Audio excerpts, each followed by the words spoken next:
কলকাতার এক মধ্যবিত্ত পরিবারে জন্ম সুদীপের। ছোটবেলা থেকেই সে ছিল শান্ত, ভদ্র আর একটু লাজুক স্বভাবের। স্কুল কলেজে সবাই তাকে পছন্দ করলেও সে কখনো নিজের মনের কথা সহজে প্রকাশ করতে পারত না। তার বন্ধুরা মজা করে তাকে লাজুক সুদীপ বলেই ডাকত। অন্যদিকে শহরের অন্য প্রান্তে থাকত এক মেয়ে, লাজু।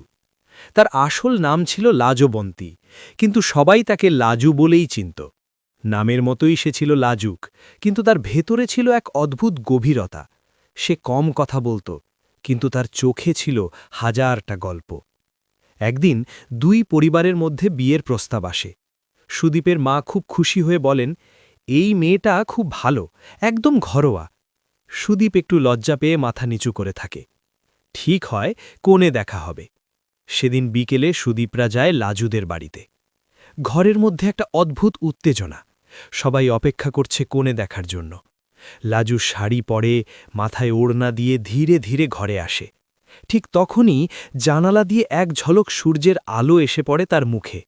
সেই আলোয় তার মুখটা যেন আরও উজ্জ্বল হয়ে ওঠে। সুদীপ তাকিয়ে থাকে। তার মনে হয় এই আলোটাই যেন তার জীবনের নতুন শুরু। এই তো কোণে দেখা আলো, মনে মনে বলে সে।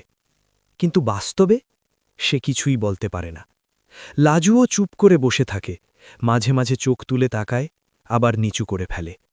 দুইজনের এই নীরবতা যেন অনেক কথা বলে দেয়, কিন্তু কেউই মুখে কিছু বলে না।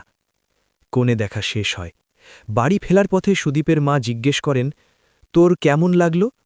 সুদীপ শুধু বলে, ভালো। এই এক কথার মধ্যে লুকিয়ে থাকে তার মনের সব অনুভব। কয়েকদিন পর এক রাতে সুদীপের ফোনে একটা অচেনা নাম্বার থেকে মেসেজ আসে। তুমি এত চুপ কেন? সে অবাক হয়ে যায়। আপনি কে? ওপাশ থেকে উত্তর আসে, যাকে তুমি কোণে দেখে কিছুই বললে না। সুদীপ বুঝে যায়, এটা লাজু। তার হৃদয় দ্রুত ধরফর করতে থাকে। এইভাবেই শুরু হয় তাদের ফোনে কথা বলা। প্রথমে খুব কম কথা। কেমন আছো? ভালো। কিন্তু ধীরে ধীরে কথাগুলো বাড়তে থাকে। লাজু একদিন বলে, তুমি কি সবসময় এত লাজুক? সুদীপ একটু হেসে বলে, হয়তো। লাজু মৃদু হেসে বলে, আমিও। এই এক কথাতেই যেন দুজনের মধ্যে এক অদ্ভুত বন্ধন তৈরি হয়। তারা বুঝতে পারে তারা একে অপরের মতোই। দিন যেতে থাকে আর তাদের সম্পর্ক গভীর হতে থাকে। রাত হলেই তারা ফোনে কথা বলে, নিজেদের ছোট ছোট অনুভূতি, স্বপ্ন, ভয় সব কিছু শেয়ার করে। সুদীপ এখন আর একা নয়। লাজুর কণ্ঠস্বর তার জীবনের আলো হয়ে ওঠে। কিন্তু গল্পে আসে এক নতুন মোড়।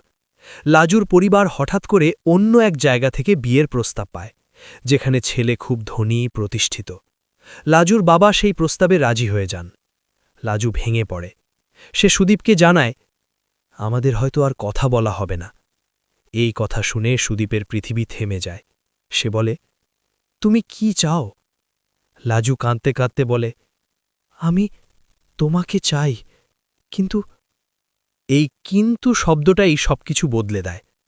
কয়েকদিন পর লাজুর ফোন বন্ধ হয়ে যায়। সুদীপ আবার একা হয়ে পড়ে। কিন্তু এবার সে আগের মতো চুপ করে থাকে না। সে বুঝে গেছে ভালোবাসা মানে শুধু অনুভব নয়, তার জন্য লড়তেও হয়। একদিন সে সরাসরি লাজুদের বাড়িতে চলে যায়। সবাই অবাক হয়ে যায়। সুদীপ প্রথমবারের মতো নিজের ভয়কে জয় করে বলে, আমি লাজুকে ভালোবাসি। এই কথাটা যেন বজ্রপাতের মতো পড়ে। লাজুর বাবার আগে বলে, তুমি কি দিতে পারবে আমাদের মেয়েকে সুখ? সুদীপ শান্তভাবে বলে, আমি হয়তো অনেক কিছু দিতে পারব না, কিন্তু ভালোবাসা দিতে পারব। এই সরল কথাগুলো সবার মন ছুঁয়ে যায়। লাজু চোখ ভেজা অবস্থায় সামনে এসে দাঁড়ায়। সে বলে, বাবা, আমি ওকেই চাই। অনেক তর্ক, কান্না আর বোঝাপড়ার পর শেষ পর্যন্ত দুই পরিবার রাজি হয়। বিয়ের দিন আসে। লাজু লাল শাড়ি পরে বসে আছে। সুদীপ তার দিকে তাকিয়ে থাকে, ঠিক যেমন প্রথম দিন তাকিয়েছিল। আবার সেই আলো জানালা দিয়ে এসে পড়ে লাজুর মুখে। সুদীপ মনে মনে বলে, এই আলোটা আমি সারা জীবন ধরে রাখতে চাই। লাজু তার দিকে তাকিয়ে মৃদু হাসে। এই হাসিতেই সব উত্তর লুকিয়ে আছে। এক লাজুক ছেলে আর এক লাজুক মেয়ের ভালোবাসা কোণে দেখা আলোর মাধ্যমে পূর্ণতা পায়।